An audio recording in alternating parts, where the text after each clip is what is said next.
Hey, it's Katie from Katie's Corner. Thanks for joining me today. If you haven't already, please subscribe and like and share if you have anybody that might be interested in a good little travel channel.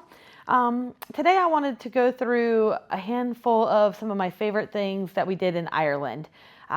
Some of these may show up on other lists of tourist attractions, but some of these I know it took me a lot of research to find them. So I just wanted to share them with you. Plus that way you can know what I actually enjoyed and I would probably do again. So let's jump in. When we landed, we went to Dublin. We had no intention of spending a lot of time in Dublin. We're not big city people and we just had so much of the country that we did want to see. We immediately got a rental car and headed out. Always fun learning how to drive on the wrong side of the road, the wrong side of the car. Obviously, if you are from these places, they are not the wrong side of the road or car, but to me, an American, they are the wrong side. Big adjustment very quickly, and but it was good. My husband and I enjoyed it. We took turns driving, and it was definitely an experience. So anyway, we jumped out of Dublin and went south. We headed to County Wicklow. We stayed at it was an Airbnb, but it's I don't know, it's like a holiday home, I guess is what it would be. It's actually called Cronyburn Courtyard Holiday Home, and there is a courtyard, and this place was just phenomenal. It was like out of a fairy tale. It was just amazing. The area around it was beautiful. It was in the mountains. So we spent actually quite a bit of time just exploring right there around this Airbnb that we stayed at. The host was so nice. She offered to make us reservations at restaurants. We were only there 2 nights, so we took her up on that, and plus we were very tired from our overnight flight. And so she made a reservation for the first night at Wicklow Heather Restaurant in Lara. We loved that restaurant. It was probably one of the best meals we had. So our very first night was probably one of our best meals and probably our most favorite Airbnb that we stayed at. But I had duck. My friend had lamb. I think my mom had pot roast lamb. My husband had something, maybe turkey and dressing. Anyway, all of our food was just amazing. And they gave us a little bit of Bailey's just to try on the house. And so that was fun. And I'm assuming that this is a local place to go because I believe it was a football team came in, a girls' football team. They came in and they were celebrating something. So it was fun to see them and the excitement that they had. And again, our food was just amazing. Everything about it was great. So that was Wicklow Heather Restaurant in Lara. So while we were in the County Wicklow area, we went to Glendalough Monastery, and it has a round tower. The round tower is what got my attention initially. I don't even remember why, but it showed up and I'm like, that's really cool. So we went and checked it out, and there's some beautiful hiking areas there. There's a nice lake, and then of course the old round tower and the cemetery and everything there. Very cool. If you're there, if you have time, go. You probably should bring your lunch. We did buy something from one of the little shops right there, like food truck type thing. But you could bring your lunch so that way you make sure you have something. Let's see. We were also, while we were in the County Wicklow area near British Bay, it's a beach area near Glendalough, and it was cold. Oh my gosh, the water was so cold. We did not go swimming, but we did put our feet in it just to see. It was nobody else was there. It was just us. So that was really neat. Great pictures, and we just enjoyed it. So for me, I loved this whole County Wicklow area. Because you got the mountains and the beautiful trees. We saw deer. Then you had the water, and then of course the restaurant. It was just really magical those first couple nights there, couple days there. So from there, we also went down to Waterford. And Waterford, we did not spend but 1 night there. We stayed at a place called Mooncoin Airbnb. That was a neat place too. There was some cows right next door, so we got to say hello to the cows. It was just a cool Airbnb. These are like old houses that are basically the originals. Obviously, the stuff inside are probably not, but just kind of neat, and they would have history about it too. So that was fun. We went to a little cafe called Jeff's Cafe in Waterford, and I had the best calamari I've ever had in my life. It was so good. I had it actually as my meal, where usually, like at least in the States, we have it as an appetizer. I don't know if I've seen it as our full meal option, but this was delicious. I would get it. Oh my gosh, I wish I could have some now. Of course, Jeff's Cafe had a little step that I just completely missed, and I almost broke my neck there. So if you go there, just look for the steps. I caught myself on somebody else's table, and thankfully nothing broke in me or the place, but it was quite embarrassing and right up there with my normal awkwardness. Then we also went to, of course, this one's popular, the Ring of Kerry. Everybody talks about doing the Ring of Kerry. We also did Skellig Ring, which took us down to Kerry's Cliffs. Kerry's Cliffs are, to me, much wilder, much freer, just gorgeous compared to Cliffs of Moher. It's less industrialized, I guess. It's like $4 a person or something cheap like that. It was just really cool. I think collectively all thought Kerry's Cliffs were much neater than Cliffs of Moher. But of course, go see Cliffs of Moher if you're in the area, of course. I mean, that's something to do. It's a tourist thing. It's beautiful. It's still nature. But Kerry's Cliffs, I will tell you, it was incredibly windy while we were there. My mom did a pretend weather video saying how windy it was and everything, little weather update. But it was so windy. You could lean forward and walk into the wind and not fall over. It was so crazy, but that's okay. I would love to go back there. It was just beautiful, and the views were great. And while we were there, it's in Portmagee. We were recommended to go to a restaurant in Portmagee by a local vendor on the side of the road. So we did, and I got a seafood platter. It seems to be, I don't have the name of the restaurant, but it doesn't seem like there's a lot of them. And I will see if I can find it and put it in the description here. But I had a seafood platter, and it's the first time I ever had monkfish, M-O-N-K, monkfish. If you've never looked at this fish before, it is extremely ugly, and I don't know why somebody would have caught it and said, "Oh, this looks delicious." But somebody did, and I'm glad they did. I'm not a big fish eater, and this was very tasty, actually.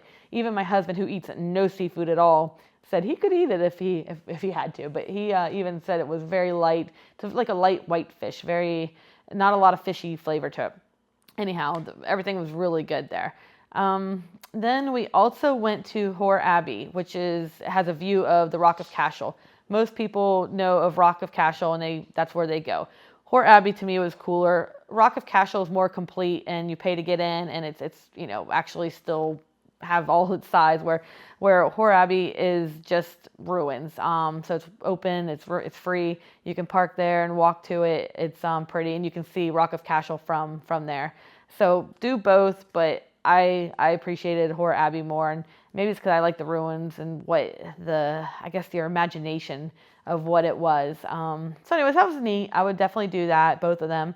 Also, we did the hawk walk at the Hawkeye School of Falconry. This was something my friend requested that went with us. I don't know if I said, but my mom, my husband, and our friend went with us, so it was 4 people. Anyhow, she requested this, and so we added it on. And it was really cool. It was at Lyrith Estate in Kilkenny area. You can also visit Kilkenny Castle, which is another tourist attraction while you're in the area. But if you have an hour or so, definitely do the hawk walk with the Falconry School. It's a beautiful estate as well. So basically what we did is we went there. They gave us a nice introduction to the different birds. And I didn't realize we would be working with a hawk. And because we have red-shouldered hawks back home. And anyway, so they gave us a tour of them, got to meet a little owl who was super cute. And then we walked around for about an hour, a big square, and the hawk would fly and come back. And we each got a turn probably 3-4 times. So again, 4 of us, 3-4 times. We were there quite a while. It was a neat experience. I hope you get the opportunity to do that sometime. And then we also went to the Gap of Dunloe. This is where Kate Kearney's cottage, if you've ever heard of that, it's kind of a tourist attraction as well. It's like a pub. They have music, traditional Irish music and dancing. A lot of tour buses came in here. So it was very busy. There was times that we went a few nights and missed some things. They also closed kind of early, so keep an eye on the hours. Also, our days were just kind of long, so that was our fault for missing it. Anyway, the Gap of Dunloe is a very treacherous drive. If you can avoid driving it, I would, although one time probably would be a good experience for you. It runs into the Black Valley, which is also, it's very similar. It's maybe a little bit wider road, but it's very hilly and cliffs and windy, and you can't see over and around, and so you have to be very, very careful. There's a lot of pull-offs, so that way you can pull over and let the bigger vehicle go by. So that probably was the scariest and probably most stressful between us driving and the passengers that we experienced on the trip. But I would do it again. I would try to find a way to avoid going through the Gap of Dunloe after my initial drive. We also took a horse-drawn carriage ride through some of the Gap of Dunloe. I don't know how long it was. I can't remember offhand, but it was very beautiful and very neat. However, I think because we were at the end of the day, I think the horse was a bit tired. So I would want to research that a little bit more before we sign up. We actually weren't supposed to go until the next day, and the guy saw us and we had said, oh, we're going to be there tomorrow. He says, oh, why don't we go today so you can see the sunset? And so we did that. And again, I just feel like the horse might have been kind of tired from the day. It wasn't, I mean, the horse was not being abused or anything. Like, I didn't feel like that. It just, I just feel like he was probably getting tired. So, but it still was a really pretty ride, carriage ride. So look into that, research the vendors that are doing it. But it's neat. Also, while you're there, if you can stay at Kate's cottage, which is, you can find it on Airbnb. There's the coffee pot cafe where you can have breakfast, and then, like I said, you have Kate Kearney's cottage, which it's a famous and has all the music and everything. So it's kind of a neat little place. You are not near a whole lot of anything, so you need to just plan on getting groceries or getting food. It's hard to find things nearby. If you missed we missed the dinner time, so we had to go try to find some food, and we ended up going to a grocery store and just grabbing some quick stuff. But just keep that in mind. A lot of places close early, and you're not near things, and unless you're in the bigger cities. Also, if you are near this area, you can take the Gap of Dunloe. I'm sure there's another way to get there, but there's a place called Ladies View. It's just a beautiful view of a valley. It's just really nice. If you're going to be in that area, you might as well go check it out. If not, I wouldn't necessarily make it a stop on purpose for it, but it's pretty. It takes a few hours, and go look at it. So if you do go to Ladies View, there is a place like a restaurant that you can have some lunch, coffee, whatever, and look at the view. But when you park, if you head up the road, maybe about 60 seconds, so you're going to head towards Malls Gap, Molls, Malls Gap, head that direction, and on the right, about 60 seconds up the road, you're going to see where you can go out on like a little bit of a peak. It's not a sidewalk or anything, so you just know you probably be stepping over boulders and rocks and things like that. It's not dangerous, but it's not easy either. I would say easy to moderate climb over. People do it all the time, so it's safe enough. Just don't get too close to the cliff. Anyway, all that to say is you should be able to see Ladies View unobstructed without a whole bunch of people, and it's a beautiful view. It's definitely worth it. So if you are going to be around there, go check it out.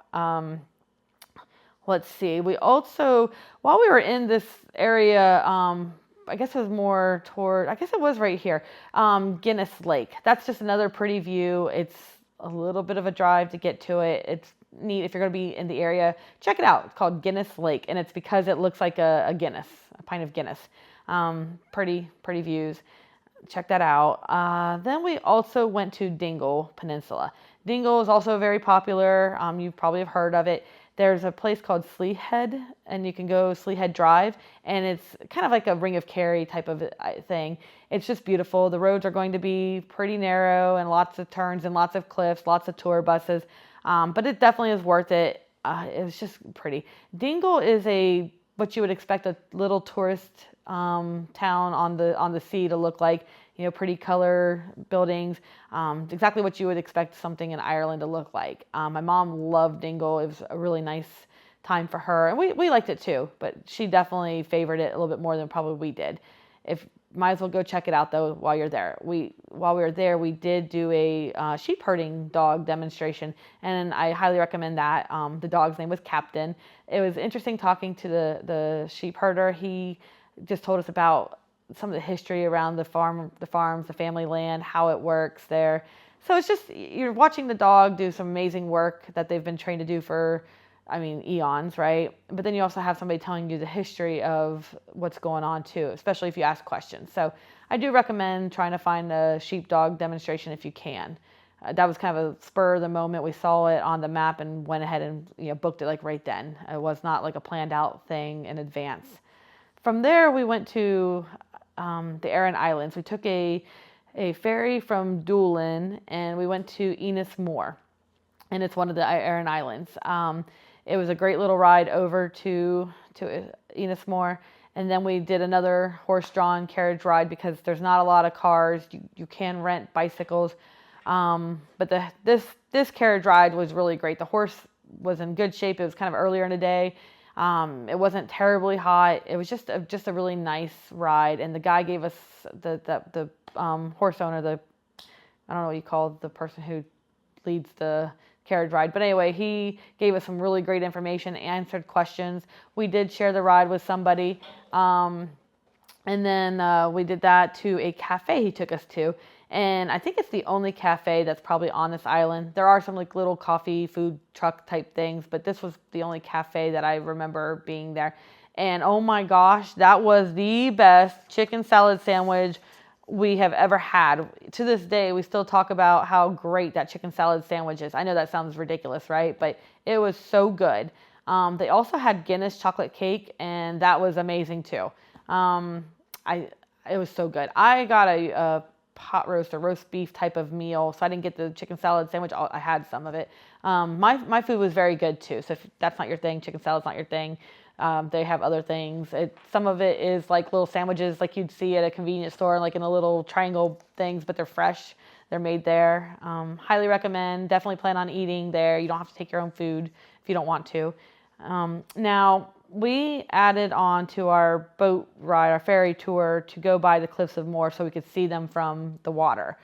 Very, very well worth it. It's beautiful. However, the water was pretty rough. A lot of people got seasick.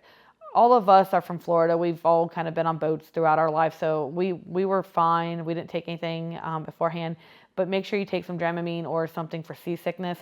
It was pretty rough for a lot of people, and they will cancel the ride sometimes if the weather's too bad. So just know when you book to go to Aran Islands, it's always possible that they could cancel due to weather. But yeah, this boat ride was rough, and oh my gosh, somebody almost vomited on me from above. I was down below and they were on the second floor, and I guess they thought they were going to vomit into the water, and they actually probably got on some people. I almost got sick from just seeing that, but just be prepared. I don't want to try to make it sound like it's, easy peasy, because I'm sure it is sometimes, but I bet it's rough a lot too, just because of the environment there between all the islands. Then we went to one of my favorite days, and this was maybe by luck, I don't know, but I started planning this trip a long time ago, and COVID canceled it quite a few times. And I just kept going into different groups trying to find out things. And I had found out that there was a castle called Fiddan Castle, Fiddaun, Fiddan Castle, and I apologize if I'm saying this incorrectly, but it's a tower house versus a castle, which they often are used interchangeably. Different people said different things about them. Anyhow, this castle caught my attention because it's on private land, but the state owns it, and so you have to actually get with the farmer to get the key to the castle. You're welcome to go there for free. You just got to coordinate with the farmer. I mean, like, how cool is that, right? And so I couldn't get a hold of the farmer, though, because he only communicated by phone, and I did not call from my American phone to his Irish phone. So I just started researching and asking in different groups, and I ended up meeting a woman named Susanna. She used to work for the Burn Lowlands, and then she went to a different organization, but she's near the area. And so I told her, well, one, she said she would help me get the key. She could call them and get it arranged for me. So I'm like, this is amazing. Thank you so much. And then we got talking some more, and I was telling her like the different areas that I wanted to go, because we'd be leaving one area and going to another one and stopping by this castle on the way through. And she said, oh, well, you should try this place and that place. And next thing I know, we're talking. She's like, I will do tours. And so she was extremely reasonably priced. And I was a little bit skeptical just because I'm, talking to somebody on Facebook. However, it was one of my most favorite days. She was an amazing tour guide. She took us to quite a few places that I had never heard of. And then, of course, the places I wanted to go to, she fit them in. We had great lunch because she took us to places that, she would eat normally. So just to name some of the places that she took us to was the Burn Perfumery, we stopped for some photo ops at the Famine Road, the Bern National Park, Boston Tower, and something called Lazy Beds. And then we went to a park that was called Cool Park in Gort. There was tea rooms, a visitor center, an autograph tree, some just interesting history there, and then a pretty little lake that we got to sit around. So we got to have some pastries and some tea or other beverages, and it was just kind of a neat little stop, a nice little day. I think we had our not lunch; it was more of a snack there. And then we also went to a place called Devil's Punch Bowl in Gort, and I don't know how she knows about it. I guess just being a local, but it was something we never would have found without her. And so that was a fun little hike that we got to do along the river. And then we also went to, like I said, a Fidon Castle, which was just a highlight. The farmers were great. They chatted with us. It was so fun. They joked, and they gave us the key, and then their dog wanted to go with us. And so we took, his name was Buddy. He was a good hiking pal. And the farmers said, make sure you don't leave Buddy in the castle, because he goes up and down the stairs with you, because you're able to go all the way up to the very top of this castle or tower house. But Buddy likes to go and look out the windows. Well, the problem is he'll run back and forth, and he ends up getting locked in, they said. So it was just fun. It was just, I don't know, it's just something about the interacting with the locals, and I don't know. It was amazing. That was one of my favorite things. And then we also went to Sullivan's Hotel for lunch. And then we went to a place, and I'm sorry if I destroyed this name, but Kimagdaw Monastery. It was just another old historic place with cemetery. It was just a nice stop, and there was cows there, and the cow let me pet them, so I was all happy. I grew up in the country, so cows are not necessarily special to me, but I always like to find international cows.